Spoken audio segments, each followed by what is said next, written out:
My sister stole my fiancé 3 days before our wedding, so I gave her the wedding gift she'd never forget. I should have seen it coming. Maya had always been the golden child. Prettier, smarter, more charming. Growing up, she borrowed my clothes, my friends, and eventually my boyfriends. When I was 16, she convinced my crush Tommy to take her to prom instead of me.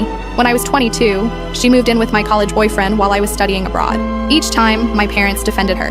Maya doesn't mean to hurt you, Mom would say. She just has this magnetic personality. But I thought Jake was different. We'd been together for 4 years, engaged for 8 months.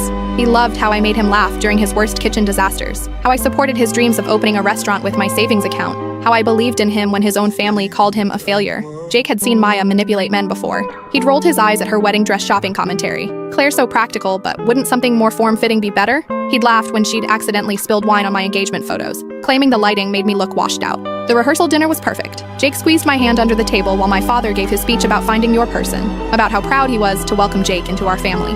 Maya sat across from us, radiant in her sapphire bridesmaid dress, toasting our happiness with champagne and that smile I'd trusted my whole life. She even teared up during my maid of honor speech about sisterly love, about how we'd supported each other through everything. To Claire and Jake, she'd said, raising her glass, may you always choose each other first. 2 nights later, I couldn't sleep.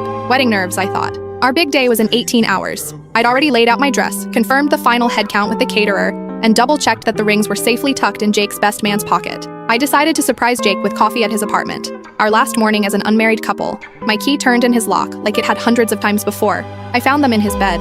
My sister, my fiancé, the white silk lingerie I'd bought for our honeymoon tangled around her ankles. The engagement ring I'd watched him save for gleaming on the nightstand next to empty champagne glasses. Maya saw me first. Instead of shame or surprise, I saw triumph in her eyes. She'd been waiting for this moment. I was going to tell you, she said, not bothering to cover herself. Jake realized he chose the wrong sister. Jake stammered apologies about it just happening, about being confused, about still loving me somehow. But Maya cut him off with a laugh that chilled my blood. Stop pretending you're sorry. We've been planning this for months. Tell her about the hotel room in Vegas. Tell her about Christmas when you said my name in your sleep. Months. While I'd been ordering flowers and scheduling cake tastings, sending save the dates and choosing centerpieces, they'd been planning my humiliation.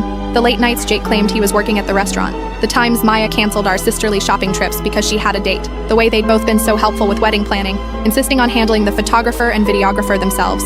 I walked out without a word. They were still calling my name as I drove away, Jake's voice breaking as he begged me to listen, Maya's sharp and demanding as she told him to let me go. For the next 6 hours, I sat in my car at the beach where Jake had proposed, staring at my engagement ring. I should have been crying, calling my parents, canceling vendors. Instead, I felt something cold and calculating settle in my chest. Maya had taken everything from me since we were children, and each time I'd forgiven her. But this time was different. I couldn't fit what happens next in this short video. Watch the rest down below.